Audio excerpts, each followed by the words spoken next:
Bom, então, meus amigos, o que é que nós temos aqui? Ó, fazer uso exclusivo da água subterrânea, pois ela pouco interfere na quantidade de água dos rios. Isso é absurdo, até porque se você for fazer uso exclusivo de água subterrânea, como é que você vai conservar o meio ambiente e a água doce? E você vê uma coisa, ele fala uma proposta viável, então você precisa se ligar no texto e na viabilidade. Aí vê o que é que ele fala na letra B, ó. Desviar a água dos mares para rios e lagos. Quer dizer, o cara já começa falando loucura. Você vai, então, salgar a água dos rios e dos lagos, o que é uma maluquice, uma loucura. Aí vem a outra. Promover a adaptação das populações humanas ao consumo da água do mar. Quer dizer, as pessoas agora, e a biologia com graça, as pessoas agora vão ter que mudar. Você vai ter que ser um mutante. Você agora vai se adaptar a beber água do mar, o que é um absurdo, absurdo. Aí você vê a letra D. Reduzir a poluição e a exploração dos recursos naturais, otimizar o uso da água potável e aumentar a captação da água da chuva. Então você vê, reduzir poluição, perfeito, exploração de recursos naturais, perfeito, otimizar o uso de água potável, perfeito, e aumentar a captação da água da chuva. Então, essa fica bem clara que até onde nós lemos é a mais viável. E olhe que ela está na letra D. Se ela viesse na letra A, geralmente as pessoas fazem o quê? Eu não vou marcar. Pode ter uma pegadinha. E a gente fica com receio de marcar. Mas você vê que ela está bem clara. E a letra E, o que é que ele fala?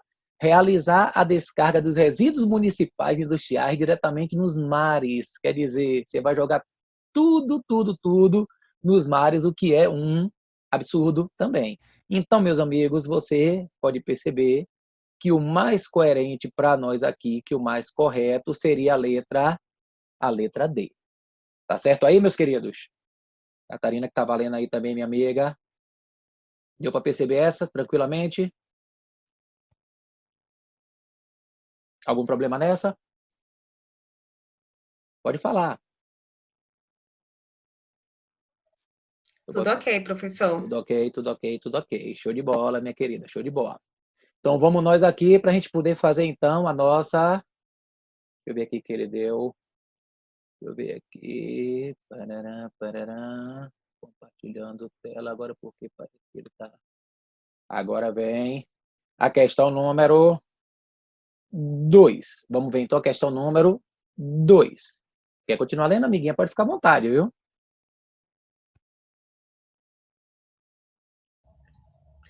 Os corais que formam os bancos dos abrolhos na Bahia podem estar, peraí, deixa eu só tirar aqui, Sem problema, fica à vontade. extintos até 2050, devido a uma pandemia. Já está Por tão exemplo, acostumado com pandemia. Muito bem. por exemplo, os corais cérebro já tiveram cerca de 10% de sua população afetada pela praga branca, a mais prevalente das 6 doenças identificadas em abrolhos, causada provavelmente por uma bactéria. Os cientistas atribuem a proliferação das patologias ao aquecimento global e à poluição marinha. O aquecimento global reduziria a imunidade dos corais e estimularia os patógenos causadores desses males, trazendo novos agentes infecciosos. A fim de combater a praga branca, a medida mais apropriada, segura e de efeitos mais duradouros seria: Bom, muito obrigado, minha querida. Então, percebam, meus amigos, que aí, ó, de novo, isso é a cara do Enem. Ele adora saber a medida mais apropriada. Então, isso é clássico da prova. É necessário, então, a gente realmente ler todas as opções e ver aquela que seria mais apropriada. Quando ele coloca no texto, isso é uma habilidade que eles têm lá. Não é para você marcar aquela que você acha certa, aquela pode até estar, mas ele quer aquela que seja mais apropriada de acordo com tudo que você está lendo. Então, a pergunta que ele faz é simples e direta. Como é que ele faz a pergunta? Ele quer saber, a fim de combater a praga branca, a medida mais apropriada, segura e de efeitos duradouros. Ele diz no texto que os cientistas atribuem a proliferação das patologias ao aquecimento global. Então, quer dizer, o problema que está acontecendo, segundo os cientistas, é por conta do aquecimento global. Logo, a medida mais apropriada que a gente teria, a medida mais apropriada que a gente teria para poder resolver esse problema, seria alguma medida relacionada ao aquecimento global. Aí quer dizer, o que ele fala na letra A? Aplicar antibióticos nas águas litorâneas de Abrolhos. Quer dizer, você vai aplicar antibióticos. Isso resolve? Não, isso não tem relação com aquecimento global. Isso não tem relação com aquecimento global, você jogar antibióticos. Aí depois ele fala para você introduzir os aterros sanitários por cento de substituir os aterros sanitários por cento de reciclagem de lixo. Quer dizer, ele está dizendo que você vai tirar o aterro e vai reciclar o lixo. Essa não é a medida mais apropriada para combater o aquecimento global. Aí ele fala na letra C, introduzir nas águas de abrolhos espécies que se alimentam de bactéria causadora da doença. Quer dizer, ele quer que você chegue nessa água e você coloque algumas espécies que vão consumir essa bactéria que causa doença. Isso não resolve o aquecimento global, isso não é problema com o aquecimento global. Agora, perceba a letra D. Aumentar mundialmente o uso de transportes coletivos e diminuir, deixa eu tirar esse negócio daqui, a queima de derivados de petróleo. Então, quer dizer, o problema do aquecimento global está diretamente relacionado a quê? A queima de combustíveis fósseis. Então, se você aumenta o uso de transporte coletivo, se você diminui a queima de derivados do petróleo, você vai diminuir e muito a emissão de CO2, que é o principal responsável pelo aquecimento global. Então, a fim de combater essa praga, de acordo com o problema que os cientistas relatam, a medida mais apropriada seria diminuir o aquecimento global. E para diminuir o aquecimento global, você teria a letra D como a resposta mais coerente. E na letra E ele fala, criar uma lei que proteja os corais, impedindo que mergulhadores e turistas se aproximem deles e se contaminem. Tem umas que são aquelas assim, né, que você está ali nervoso na hora daquela risadinha, porque são ridículas. O cara não consegue marcar uma letra dessa. Então, quer dizer que o mais coerente para a gente, o mais correto, seria a letra D. Alguma dificuldade aí, meus amigos? Podem ficar à vontade. Tudo certinho? Pode falar. Tudo ok? Alô, Tudo alô? tranquilo. Felipe chegou aí, foi? Tá aí na área também. Catarina tá aí também falando, meus amigos e minhas amigas. Então, a gente vai seguindo. Vamos ver aí que eu quero ver você. Vamos então na número 3. Pode ficar à vontade, minha querida. Se quiser continuar, se quiser passar a vez, aqui quem manda é nós. Aqui a aula é nossa. Deseja-se instalar uma estação de geração de energia elétrica em um município localizado no interior de um pequeno vale cercado de altas montanhas de difícil acesso. A cidade é cruzada por um rio, que é fonte de água para consumo, irrigação das lavouras de subsistência e pesca. Na região, que possui pequena extensão territorial, a incidência solar é alta o ano todo. A estação em questão irá abastecer apenas o município apresentado. Qual forma de obtenção de energia entre as apresentadas é a mais indicada para ser implantada nesse município de modo a causar o menor impacto ambiental? Então, perceba, muito obrigado mais uma vez, minha querida. Perceba que eles falam que é basicamente a mesma questão anterior. A mais indicada, a forma de obtenção de energia mais indicada. Então, ele está lhe perguntando qual é a forma mais indicada. Então, o que é que ele faz com a gente aqui? Ele dá para a gente algumas fontes. Então, ele vem na letra A, termoelétrica, na letra B, eólica, na letra C, nuclear, na letra D, fotovoltaica e na letra E, hidrelétrica. Bom, ele vai nos dar a resposta de acordo com o que ele vai falando no texto. Só que é bom a gente conhecer, por exemplo, termoelétrica. Termoelétrica é aquela que é movida a carvão. Eólica é aquela que é do vento. Nuclear é aquela que tem combustível nuclear, são compostos que são geralmente radioativos. Fotovoltaica é a solar. Hidrelétrica é com água. Então, o que é que ele fala para a gente? Na letra A, ele fala termoelétrica seria mais indicada? De cara já não seria. Por que já não seria? Porque essa é a última forma que a gente tem para utilizar quando você não tem energia. Você vê que no Brasil, por exemplo, quando acontece o problema da falta de energia, a termoelétrica, ela vai ser a última opção e a gente acaba pagando aquele diabo daquela bandeira vermelha, porque o custo dela é muito alto. E, além disso, ele fala assim, ó, pois é possível utilizar a água do rio no sistema de refrigeração. Veja que absurdo. Por que absurdo, amigo? Porque ele diz no texto que o rio é fonte de água para consumo, irrigação das lavouras de subsistência e pesca. Então, quer dizer, o rio é a coisa mais importante que essa galera tem. Então, não deve se mexer no rio. Então, a fonte de energia não deve tocar no rio. Então, a letra A seria absurda. A letra B, muita gente acredite, viu? Essa questão é uma questão simples, mas muita gente marcou a letra B como resposta. Por que muita gente marcou a letra B como resposta, amigo? Porque viu logo eólica. Eólica é energia do vento, é aquela que não causa impacto ambiental, beleza. Mas, olha o que ele fala para você, ó, pois a geografia do local é própria para a captação desse tipo de energia. Se você observar bem aqui, ó, onde ele coloca para a gente aqui no texto, ele diz para a gente aqui, ó, que essa região, ela tem isso aqui, ó, deixa eu botar para cá, essa região, ela está no interior de um pequeno vale cercado de altas montanhas de difícil acesso. Ou seja, para você instalar esse tipo de coisa e para você ter energia do vento, onde você tem um vale cheio de montanhas, não é viável. Então, quer dizer, se você está trabalhando com esse tipo de energia, ela causa um impacto ambiental? Não. Ela é energia que é viável? Sim, mas nessa condição que ele deu, não. Tanto é que ele fala a mais indicada para ser implantada. Então, o pessoal muitas vezes vai marcando logo de cara e não dá aquela lida no texto com um pouco mais de cuidado.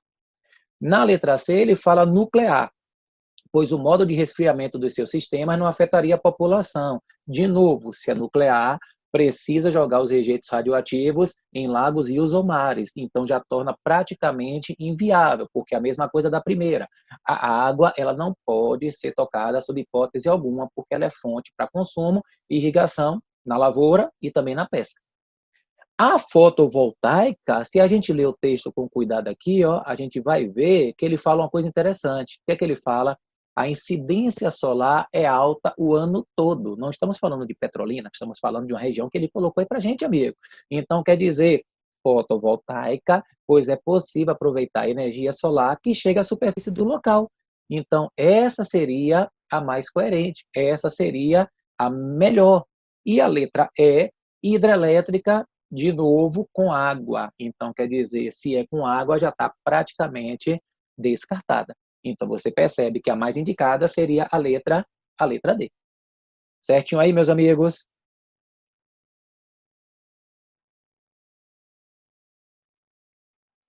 Certinho? Sim, professor. Muito bem, Vanessa. Tudo ok, né? É bom que eu gosto de ouvir a voz de vocês para saber que tá todo mundo aqui, que a gente fica sozinho assim, mas faz parte, né? Faz parte. Vamos jogando duro. Muito bem, vem outra também bem tranquila, para poder o cara fazer com essa coisa de energia, que é mais interpretação, com algumas pequenas cascas de bananas, mas que não vai derrubar nenhum de vocês. Fique à vontade para a leitura, jogue duro, que essa é bem tranquila.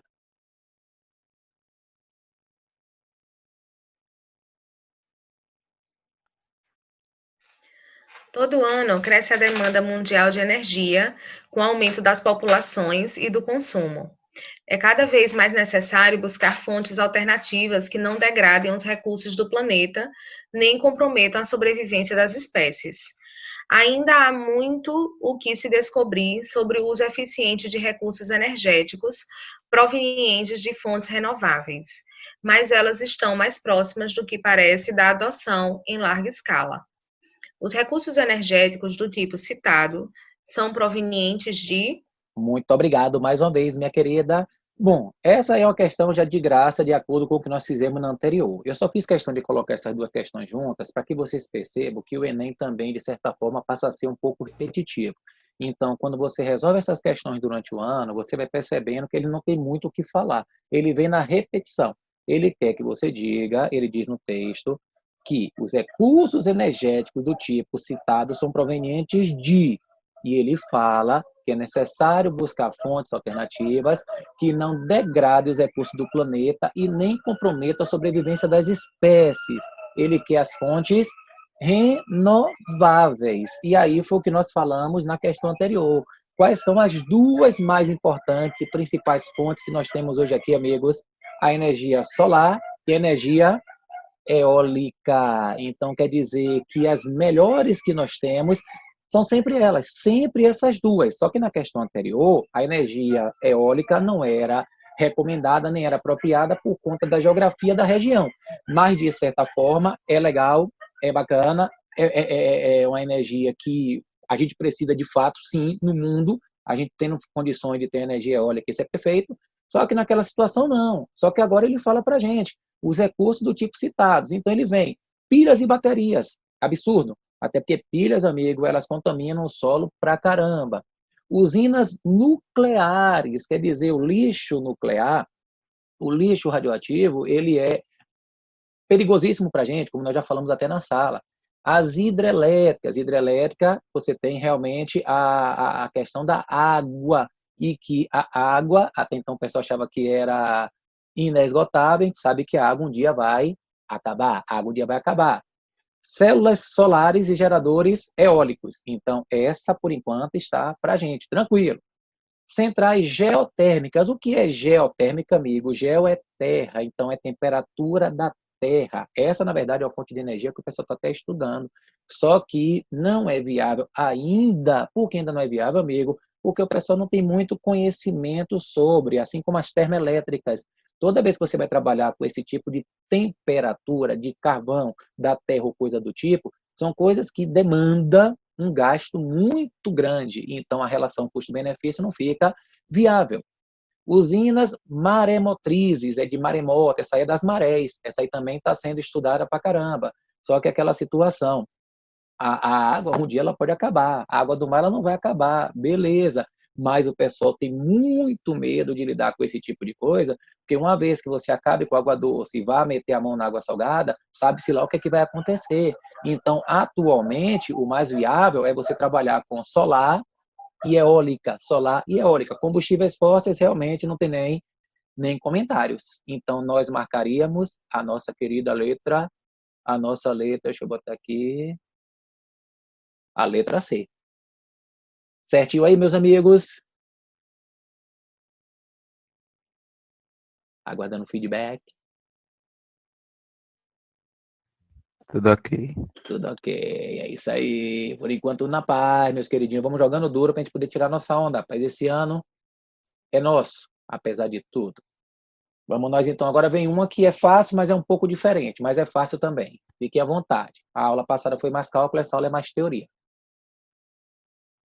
Só no aguardo. Muitas indústrias e fábricas lançam para o ar, através de suas chaminés, poluentes prejudiciais às plantas e aos animais.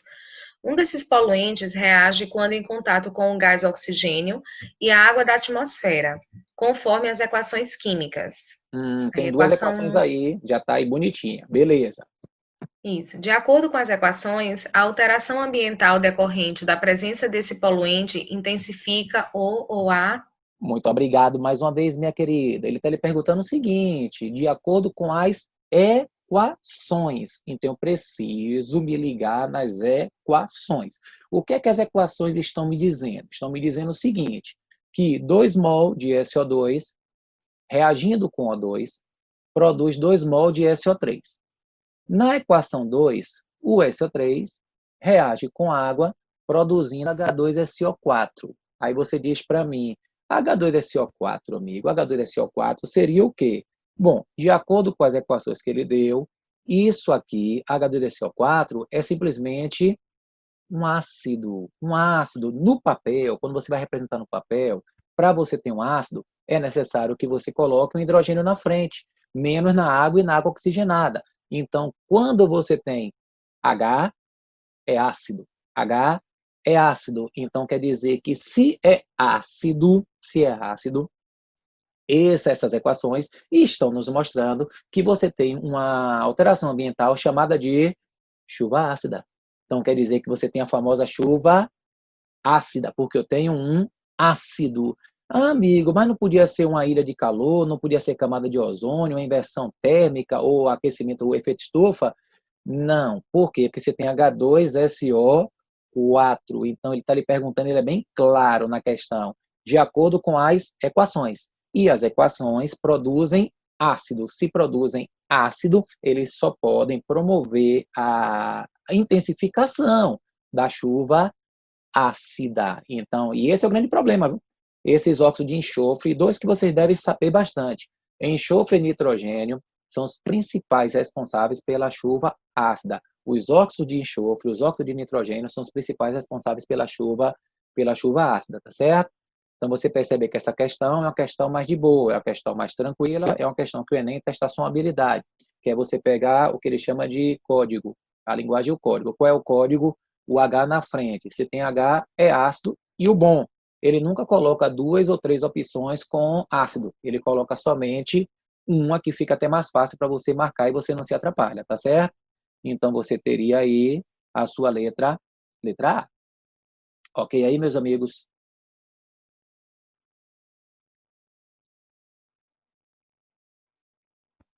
Só aguardando. Aguardando feedback.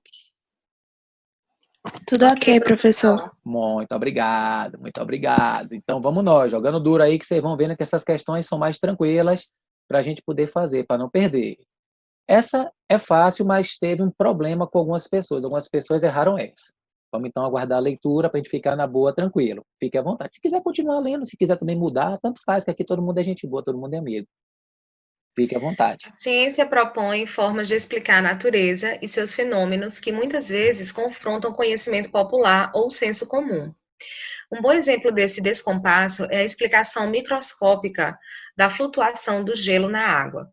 Do ponto de vista atômico, pode-se representar os 3 estados físicos dessa substância, como nas figuras a seguir, nas quais as bolas representam as moléculas de água. Perfeito. Considerando-se as representações das moléculas de água nos 3 estados físicos e seu comportamento anômalo, é correto afirmar que... Muito obrigado mais uma vez. Perceba o seguinte, meus amigos, o que é que eles falam para nós? Ó, ele chega para a gente e coloca A, B e C. Muita gente errou essa questão porque foi com muita sede ao pote.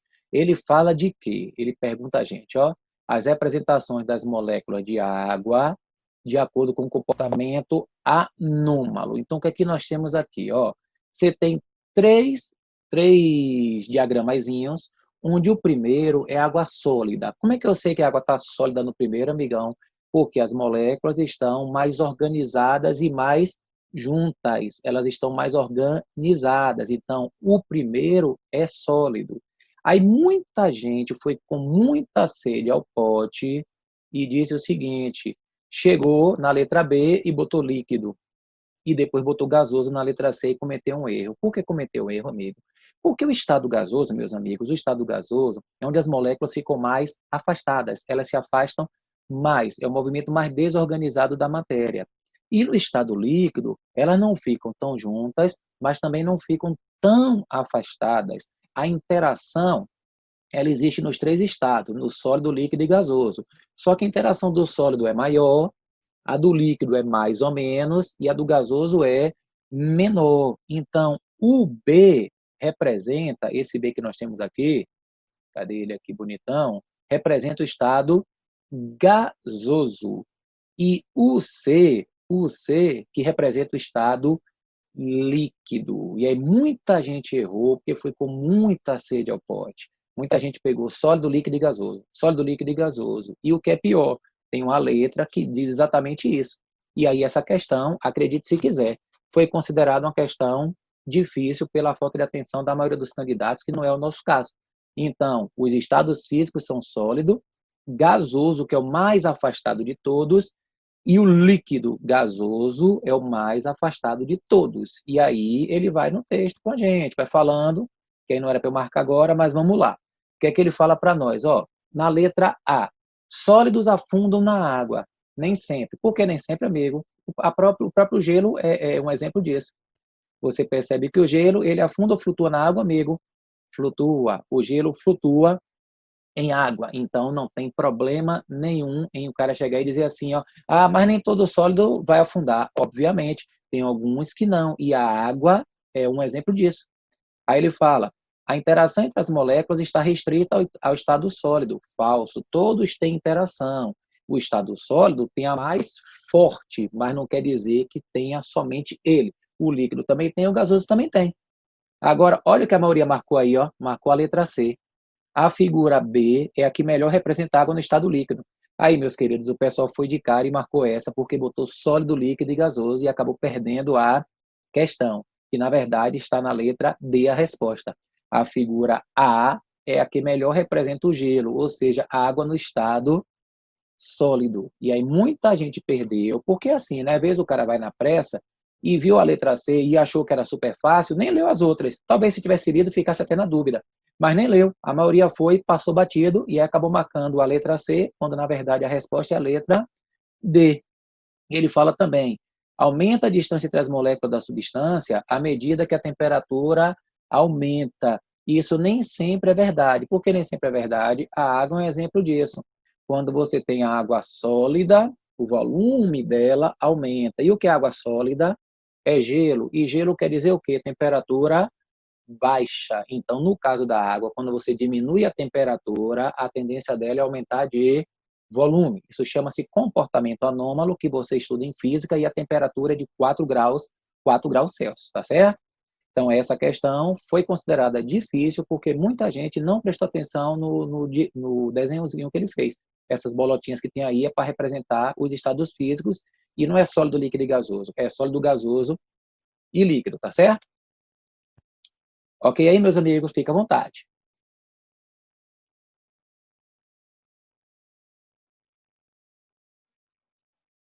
Só no feedback. Aguardando alguém falar. Ok, professor. Tranquilidade, pode ficar à vontade, pode jogar duro aí, tranquilo, de boa. Vamos nós então fazer essa agora aqui, é uma questão boa, viu? Essa é uma questão, na verdade, que muita gente acertou porque tem um elemento manjado, mas é uma questão interessante, essa questão é mais nova. Fique à vontade.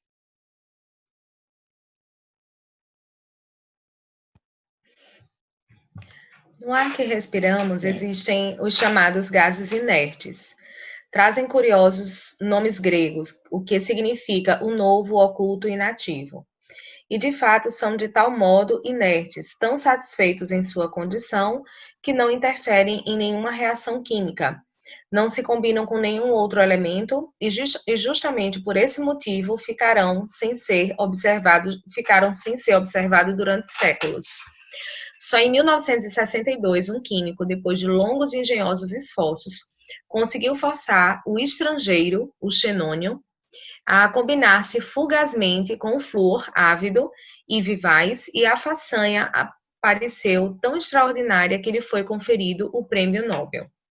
Qual a propriedade do flúor justifica sua escolha como reagente para o processo mencionado? Obrigado, minha querida, mais uma vez. Veja bem, essa foi uma questão que muita gente acertou, porque, vou perguntar a vocês, antes de fazer a leitura, o flúor é o elemento mais o que da tabela periódica, meus amigos? Podem ficar à vontade.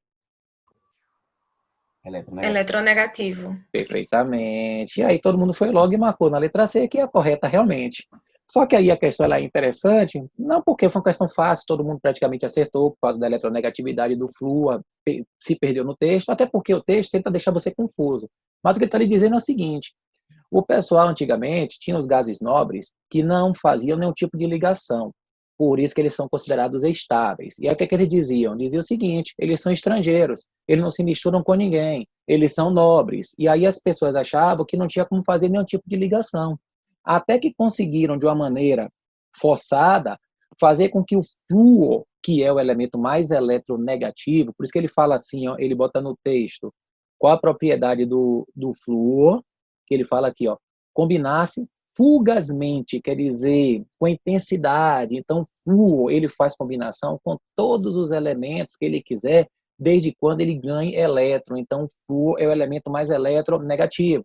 Até então, não tinha como fazer ligação, porque na ligação ou você transfere ou você compartilha elétrons. Então, o que foi que aconteceu? Os elétrons precisam ser compartilhados com os gases nobres e, com isso, você contraria a regra do octeto. Por isso que o pessoal chamou de regra do octeto, porque toda regra tem a chamada exceção. Então, na verdade, a teoria dos 8 elétrons na última camada é uma teoria que vale para a grande maioria dos átomos, mas nem todos têm 8. Se vocês assistiram lá nossas aulas que estão lá no canal, vocês perceberam que tem elementos que ficam com 4 elétrons na última camada, com 6, a maioria com 8, mas tem 10, tem 12, tem 7, tem 9, isso varia. Então, em 1962, o pessoal começou a perceber que essa teoria de que 8 elétrons, 8 elétrons, 8 elétrons, ela não ocorre para todo mundo. Ainda tem o hélio, que só tem 2, que é chamada teoria do dueto. Mas, de qualquer forma, a única propriedade que faz com que ele tenha ligação, e você vê que ele bota até umas propriedades idiotas, né? Ele bota densidade, ele bota condutância, que é condução, eletronegatividade, ele bota estabilidade e bota temperatura de ebulição, ou seja, não bota nada para tentar fazer com que o aluno se confunda. Então, de qualquer forma, a propriedade do flúor que ele está perguntando para a gente seria a eletronegatividade, tá certo? Para poder a gente ficar tranquilo, ficar de boa, e vocês já acertaram bem antes, e essa questão foi considerada uma questão fácil, tá ok, meus amigos? Então, vocês vão vendo que a gente vai. Agora, veja bem, aqui a gente vai tentando destrinchar ao máximo a questão. Só que lá na hora essa é uma questão para ser feita em menos de 3 minutos. Ok? Para poder o cara ficar tranquilo, ficar de boa. Essa é ótima, essa é excelente. Sinta-se à vontade.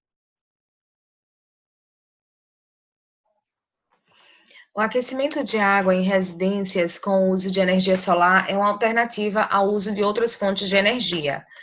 A radiação solar ao incidir nas placas promove o aquecimento da água. O cobre é um dos materiais empregados na produção dos tubos que conduzem a água nos coletores solares. Outros materiais poderiam também ser empregados. A tabela a seguir apresenta algumas propriedades de metais que poderiam substituir o cobre. Tudo bem, tem uma De tabelinha acordo bem com as bonita. Ok, pode ficar à vontade. De acordo com as propriedades dos metais listados, o melhor metal para substituir o cobre seria... Bom, então o que é que ele está dizendo para nós aqui, amigo? Uau, olha a pergunta dele. Ó. De acordo com as propriedades dos metais listadas, o melhor metal para substituir o cobre. O que é que o cobre faz? Bom, as propriedades que ele bota na tabela são calor de fusão, condutividade térmica e capacidade calorífica. Calor de fusão é a capacidade que ele vai ter de passar do estado sólido para o líquido. Fusão é sólido para o líquido. Condutividade térmica é você conduzir o calor. Na verdade, você variar a temperatura. A temperatura é condução, que é o que o pessoal geralmente utiliza na física. E a capacidade calorífica é a energia que ele consegue armazenar. Aí você fala assim, peraí, amiga, isso aí é física. Sim, mas preste bem atenção numa coisa. Olha o que ele fala para a gente aqui, ó. O aquecimento de água. Se ele fala aquecimento de água, ainda diz para a gente assim, ó. O cobre é um dos materiais na produção dos tubos que conduzem a água. Conduzir água aquecida. Se é condução de água aquecida, das 3 propriedades que eu tenho, eu devo olhar quem, amigo? A condutividade térmica. Então, o que me interessa, de acordo com o texto, não é a fusão nem a capacidade calorífica, é a condutividade térmica. Então, é essa propriedade que me interessa. E se vocês observarem, dos 4 metais que nós temos, o alumínio tem 237 watts, que é o que está dado lá na unidade, o chumbo é 35, o ferro é 80 e o níquel é 91. Então, o que é que isso quer dizer, amigo?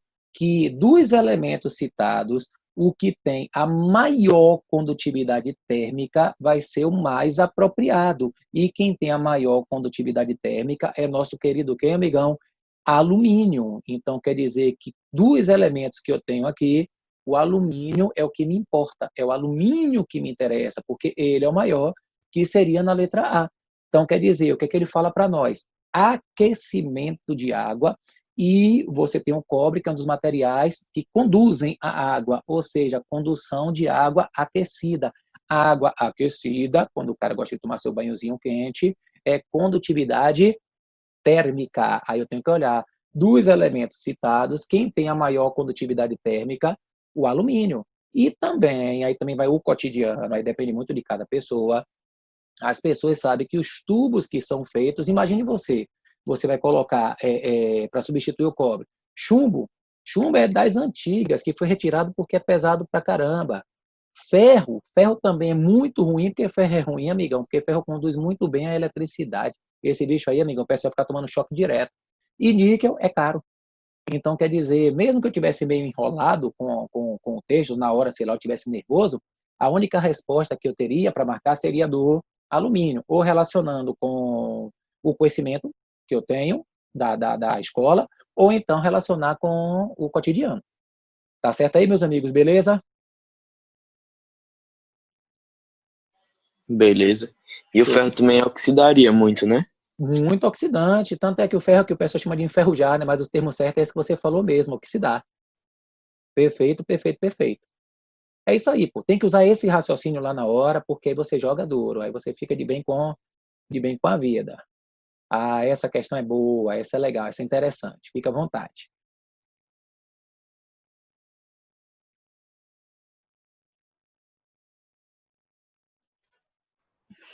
Para que uma substância seja colorida, ela deve absorver luz na região do visível.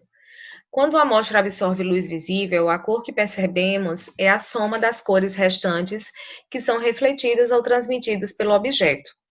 A figura 1 mostra o espectro de absorção para uma substância e é possível observar que há um comprimento de onda em que a intensidade de absorção é máxima. Um observador pode prever a cor dessa substância pelo uso da roda de cores na figura 2. O comprimento de onda corresponde à cor do objeto e é encontrado no lado oposto ao comprimento de onda da absorção máxima. Qual a cor da substância que deu origem ao espectro da figura 1? Perfeito, minha querida, muito obrigado. Essa questão foi considerada uma questão difícil. Por que foi difícil, amigo? Essa é uma questão até mais antiga do Enem, porque quando os alunos, de uma maneira geral, eles veem gráfico e uns desenhozinhos, seja do que for, ele foge. Ele fica logo com medo, até porque essa questão ela tomou ela tomou uma coluna, foi metade da folha. Então as pessoas ficavam assim, ó, olha para o tamanho e diz, meu Deus, que diabo é isso? E aí foge da questão. Então é uma questão que tem a ver com luz, que tem a ver com o modelo de Bohr, que isso aí você vai fazer com a interpretação. Como é que a gente faz a interpretação, amigo? Ele está lhe perguntando o quê? Qual é a pergunta? A cor da substância que deu origem ao espectro da figura 1. Aí você fala, bom, o que é que eu tenho na figura 1? A figura 1, ela está me mostrando o que, amigo? Ele está me mostrando na figura 1 um espectro onde você tem aqui, ó, intensidade máxima de absorção. Se vocês observarem aqui, você tem o gráfico que ele começa a dar uma quedinha, sobe, chega nesse ponto e começa a descer. Ou seja, esse pontinho que nós passamos aqui é o ponto máximo, é o que ele diz no texto. O máximo é lá no pico. E esse pico, amigão, é exatamente igual a 500. Então, repara que o valor que ele quer que a gente trabalhe é o valor de 500. Por quê? Porque ele está falando no texto que a figura 1 ela mostra o espectro de absorção para uma absorção máxima. Ele quer absorção máxima. E o máximo é quando ele chega em 500.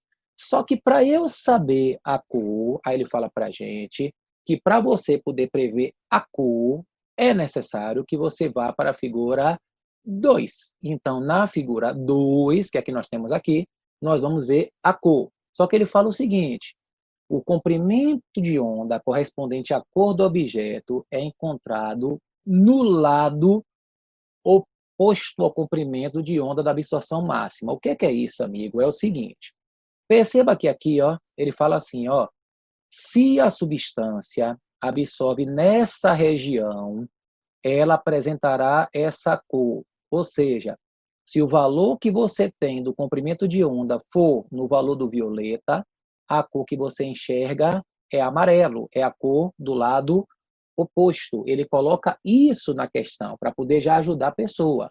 Só que o valor que você quer é o valor que está na figura 1.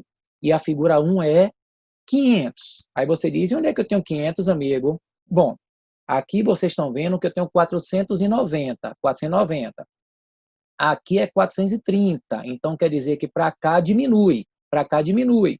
Então, você vê que lá no sentido aqui, ó, no sentido anti-horário, aqui para o nosso lado direito, você está percebendo que ela vai aumentando, vai de 490 para 560. Então, nossos 500 vão estar nessa região. Ou seja, os 500 estão na região do verde. Então, 500 está na região do verde. Então, se ele está no verde, a cor que a gente enxerga é a cor que está do lado oposto. A cor do lado oposto é o vermelho, que seria a nossa resposta. Então, preste bem atenção. É uma questão que muita gente errou pelo tamanho dela, e quando bota gráfico, o pessoal tem medo. Então, o que é que ele diz no texto? A figura 1 tem uma absorção máxima. Máxima, nós identificamos que vale 500. E a figura 2, ela nos diz a cor. Bom, 500 eu vou localizar na figura 2. 500 está entre 490 e 560. Entre 490 e 560, ele está na cor verde.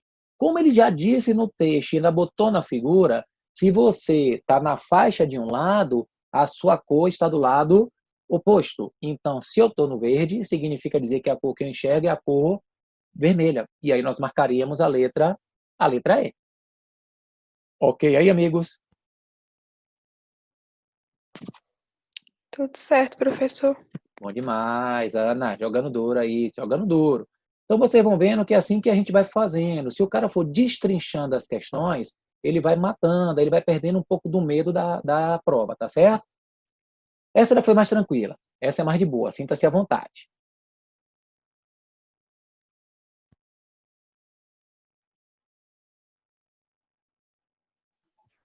Tranquilidade, sem pressa. Além de ser uma prática ilegal, a adulteração de combustíveis é prejudicial ao meio ambiente, ao governo e especialmente ao consumidor final. Em geral, essa adulteração é feita utilizando compostos com propriedades físicas semelhantes às do combustível, mas de menor valor agregado. Considerando o combustível com 20% de adulterante, a mistura em que a adulteração seria identificada visualmente é. Muito bem. Então, o que é que ele fala para a gente? Ó, ele fala que você misturar, adulterar combustível é prejudicial. Então, ele diz assim, um combustível que tem 20% de adulterante, ou seja, uma substância que você colocou que não deveria colocar, é identificada visualmente. Ele está lhe perguntando o seguinte, quando é que eu sei que o combustível está adulterado? Geralmente, no dia a dia, quando você olha para a gasolina, que é o combustível mais consumido, você percebe que ela é basicamente igual a uma gasolina normal. Uma gasolina adulterada, uma gasolina comum, visualmente não tem muita diferença. Mas, se você colocar uma substância que não misture com gasolina, por exemplo, você vai conseguir identificar. Que é mais ou menos isso que ele está lhe perguntando. Qual é a substância, qual é a mistura que você, no olho, consegue ver que está adulterado? Ou seja, quais são as substâncias que não se misturam? Quem é que não se mistura? Aí ele fala assim, etanol e água. Se eu colocar etanol e misturar com água, eu vou conseguir ver o etanol separado da água, amigo? Não. Por que eu não vou conseguir? Porque álcool, que é o etanol, é uma substância anfifílica. O que quer dizer anfifílica, amigo? Anfi quer dizer duplo, filo quer dizer afinidade. Ele tem dupla afinidade. Então, é uma substância que tem dupla afinidade. Ela tanto dissolve em composto polar quanto em composto apolar. Então, quer dizer, o álcool com água já é impossível. Por que impossível? Porque o álcool se mistura com todo mundo. O álcool se mistura tanto com substância polar quanto com substância apolar. Tanto é que ele é usado em limpeza. Então, quer dizer que a letra B também pode ser eliminada. Por que pode ser eliminada, amigo? Porque tem etanol. Tudo que tem etanol tem álcool, é álcool, e álcool se mistura com todos eles, tanto com o polar quanto com o apolar. Então, quer dizer que eu tenho 3 letras? Tenho. Agora eu tenho que ver. Gasolina mistura com água? Gasolina mistura com benzeno? Gasolina mistura com querosene? Aí é só a gente saber o seguinte, saber o que, amigo? Que gasolina, ela vem do petróleo, e gasolina é formada por hidrocarbonetos, e que todo hidrocarboneto, ele é o que, amigo? Apolar. Então, quer dizer que a gasolina, ela não consegue misturar com água. Por que não consegue? Porque gasolina é uma substância apolar, ou no próprio cotidiano você pode perceber isso. Então, isso quer dizer que quando você tem água, a água é uma substância polar, mas gasolina, que é a nossa resposta, benzeno e querosene, amigo, todos esses são hidrocarbonetos. Então, benzeno, querosene, tudo é, e todos eles são hidrocarbonetos. Todos são hidrocarbonetos. Se todos são hidrocarbonetos, todos se misturam entre si. Mas mesmo que você não soubesse, não conhecesse benzeno, não conhecesse querosene, você deveria saber, que isso é do cotidiano, que água e gasolina não se misturam jamais. Se você pegar água e gasolina e colocar, amigão, você vai ver uma nítida separação. A gasolina fica em cima, que é mais leve, e a água fica embaixo, que é mais pesada, tá certo? Então aí nós temos a letra C. Tudo certinho aí, amigos? Tudo certo. Vai jogando duro, Robson, gente boa, vai tirando onda aí, camarada. E aqui a gente vai fazendo, aqui de vez em quando o cara pega aqui.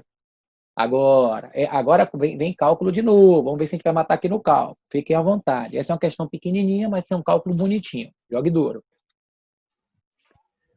As indústrias de cerâmica utilizam argila para produzir artefatos como tijolos e telhas. Uma amostra de argila contém 45% em massa de sílica, SiO2, e 10% em massa de água. Durante a secagem por aquecimento em uma estufa, somente a umidade é removida. Após o processo de secagem, o teor de sílica na argila seca será de... Muito obrigado. Ó, essa questão também foi uma questão tranquila, mas muita gente errou. Essa questão tem 2 maneiras de você fazer. Uma bem rápida e uma mais demorada. Obviamente, para a gente entender a rápida, tem que fazer a demorada primeiro, para poder o cara se ligar no processo, e daí ele pode fazer mais tranquilamente. É o seguinte, ó, o que é que ele quer saber de nós? Qual é a pergunta dele? Após o processo de secagem, o teor de sílica na argila seca será de... Então, o que é que ele me diz? Que eu tenho uma amostra que tem 45% em massa de sílica, SiO2. Então, eu estou com uma amostra que tem 45% de SiO2. Além disso, ele diz para a gente que ela tem 10% de água. 10% de água. Se tem 45% de SiO2 e 10% de água, significa dizer que ela tem 45% de outras substâncias. Que é justamente aí que as pessoas vacilam, que as pessoas erram. Por quê, amigo? Porque o todo tem sempre que ser igual a 100%. Se eu tenho 45% de uma e 10% da outra, eu estou com 55%. Dos 55 para 100, estão faltando 45 de outras substâncias. Quem são essas outras substâncias? Não nos interessa. Por que não nos interessa, amigo?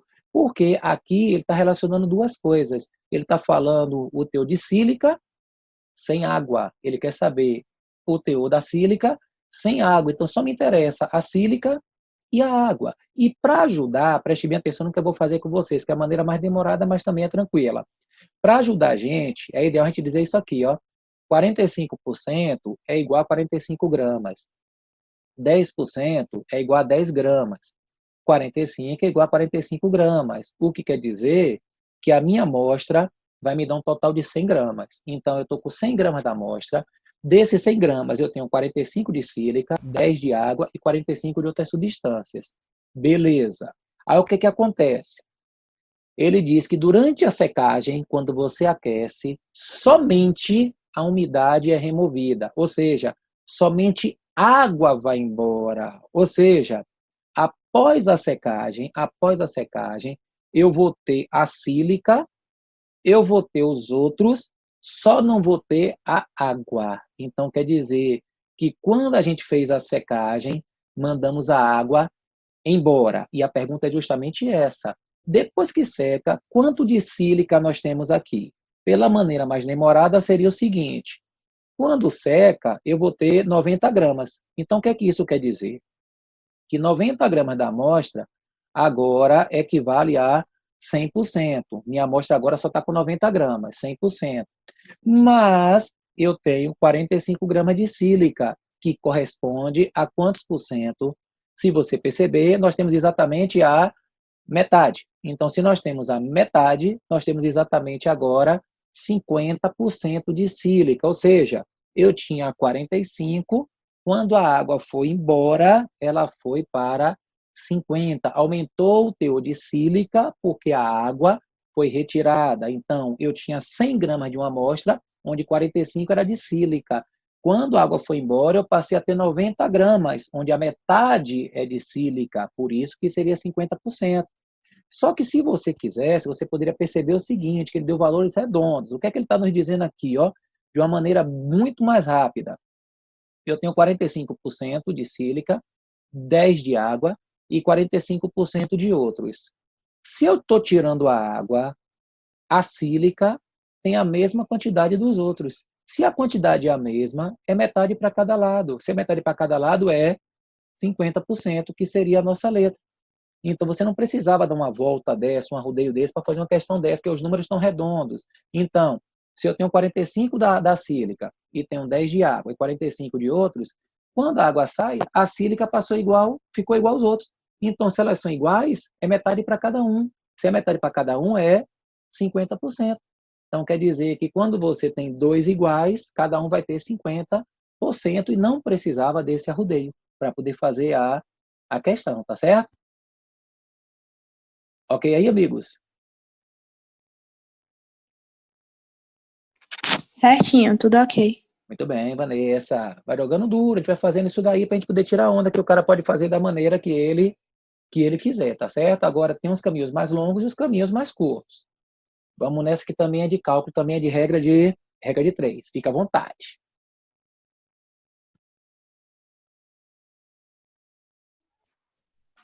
A utilização de processos de biorremediação de resíduos gerados pela combustão incompleta de compostos orgânicos tem se tornado crescente, visando minimizar a poluição ambiental. Para a ocorrência de resíduos de naftaleno, algumas legislações limitam a sua concentração em até 30 mg por quilo para solo agrícola e 0,14 mg por litro para água subterrânea.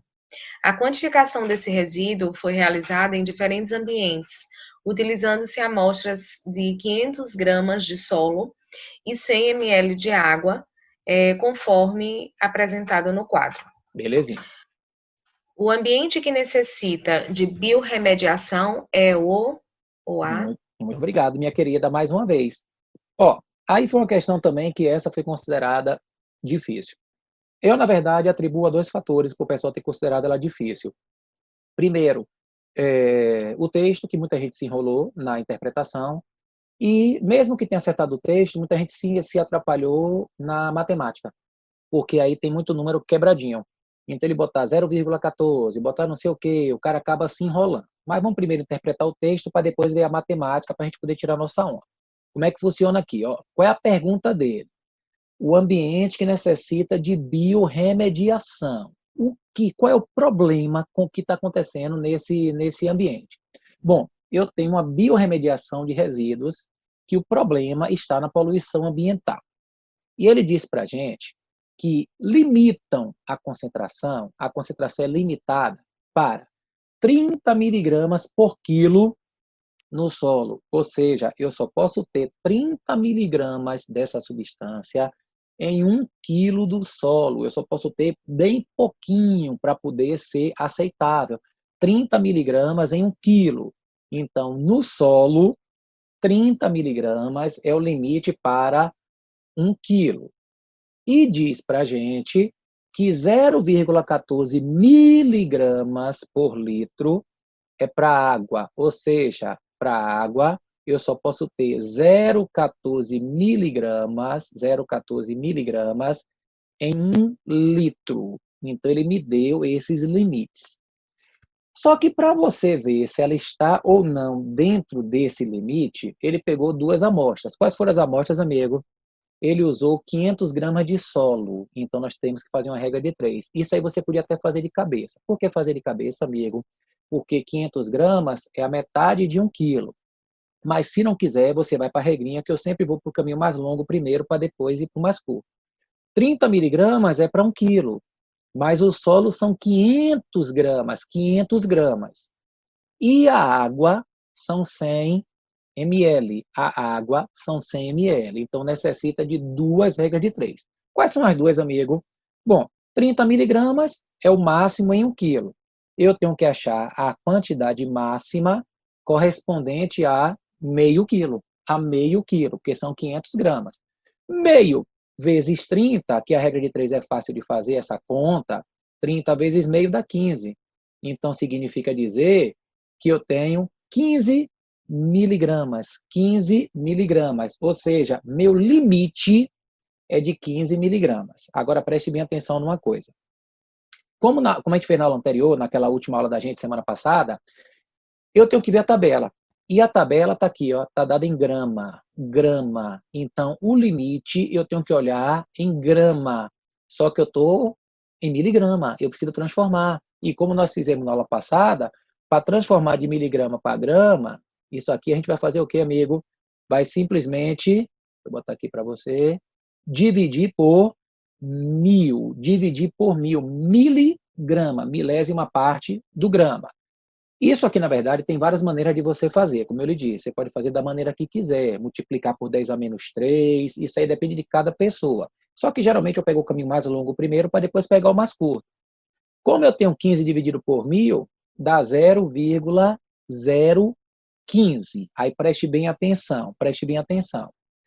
O valor está em número decimal, só que a tabela me dá em potência de 10. Então, eu preciso colocar isso aqui em potência de 10. Aí eu vou andar 1, 2 casas para a direita. Ou seja, isso aqui vai ficar igual a 1,5 vezes 10 a menos 2. Ou seja, preste bem atenção. Meu limite é de 1,5 vezes 10 a menos 2 grama. Esse é meu valor máximo. Aí você pode perceber que aqui, 1 vezes 10 a menos 2 está abaixo de 1,5. 1 vezes 10 a menos 2 está abaixo. E você pode perceber que o 2, ele ultrapassou o meu limite. Meu limite é de 1,5 vezes 10 a menos 2. Só que no solo 2, ele está com 2 vezes 10 a menos 2. Ou seja, o solo 2 já está contaminado, já está com problema. Só que para você poder entender a questão toda, vamos fazer na água também, para você ver o que eu vou lhe dizer. Na água seria assim, 0,14 miligramas é para 1 litro. Qual seria a massa para 100 ml? Que 100 ml é 0,1 litros. 0,1. Fazendo a regra de 3, 0,14 vezes 0,1 dá 0,014 também em miligrama. Também em miligrama. Se você quiser, já tiver habilidade, já pode colocar na potência de 10 direto, que eu até prefiro mais, mas eu vou fazer aqui mais devagar.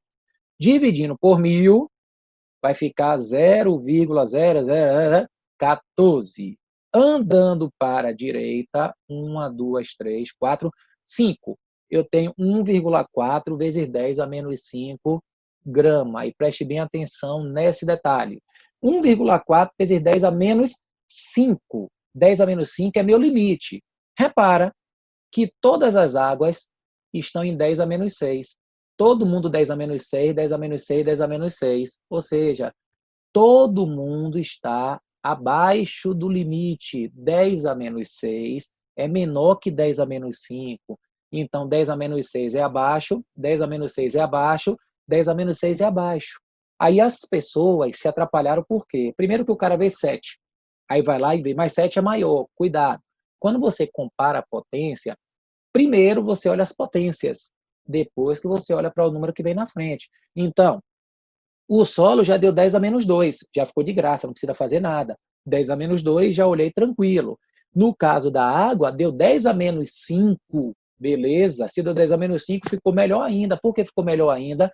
Porque todos os valores que eu tenho no ambiente estão todos abaixo do limite. Se estão todos abaixo do limite, está todo mundo permitido. O único que fica acima é o solo 2, que seria a nossa resposta. Então, perceba que o grande problema está no solo 2, porque ele é o único que está acima do limite. Ah, amigo, mas como podia fazer esse negócio mais rápido? Depende da sua matemática. Se são 30 miligramas em cada quilo e você tem meio quilo, são 15 miligramas. 15 miligramas, aí o cara pode raciocinar na matemática dele. 15 miligramas é 15 vezes 10 a menos 3. Aí depende muito de cada pessoa. 15 vezes 10 a menos 3 é 1,5 vezes 10 a menos 2. E 1,5 vezes 10 a menos 2 fica abaixo de 2, que é no solo 2. Então você poderia matar essa questão, se tiver habilidade matemática na hora e não ficar nervoso, você mataria a questão mais rapidamente. Mas se tiver dificuldade, faz como eu estou fazendo aqui, no passo a passo, um de cada vez, para não se perder. Agora, ganhar habilidade fica melhor, tá certo? Ok aí, meus amigos?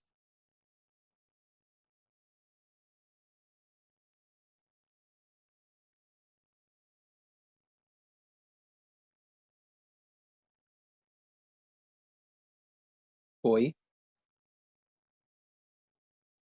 Ok? Tudo certo. Ok.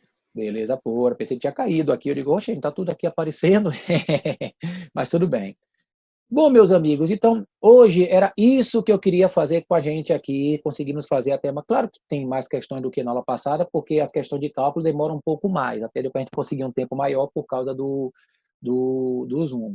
Mas o que é que a gente tem que fazer? Tem que fazer nossos treinamentos, tem que fazer as nossas questões, tem que assistir nossas aulinhas, porque a gente sabe que o momento é difícil, que o momento é complicado, vai estar difícil para todo mundo. Então, se a gente não fizer a nossa parte, ninguém vai fazer por nós. Então, a gente precisa chegar lá, a gente vai conseguir chegar lá. Isso um dia vai passar, uma hora vai passar, mas enquanto não passa, a gente vai fazer a nossa parte, tá certo, meus amigos, meus queridos? Certo, professor. Foi Muito ótimo. bem.